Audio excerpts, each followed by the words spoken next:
We kick things off with 18th place Luton playing host to 7th place Brighton, and Luton managed to rescue a late draw in their last Premier League game against Burnley. I thought they played a lot better in this game than they have done most of the season.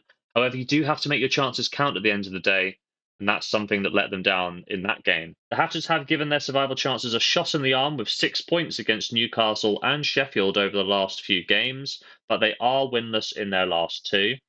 Statistically, Luton are scoring just 1.02 goals per game, which is the third lowest in the Premier League, from an XG of 0.89 goals per game, which is also the third lowest in the Premiership. Defensively, they have allowed 1.8 goals, and that's pretty bad, but in reflection of their 1.92 XG allowed, the second worst in the Premier League, it's not as bad as it could be. That being said, these stats do look like relegation form to me, and I'm not too sure that Luton are going to have much joy in this game. Brighton are the visitors today, and their early form has abandoned them of late.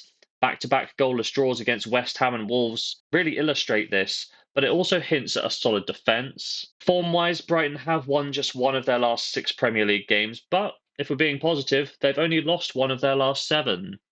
This game is set up to be a good bounce-back spot for Brighton, and when we take a look at some of their numbers, they score 1.71 goals per game, which is exactly in line with their 1.71 xG created.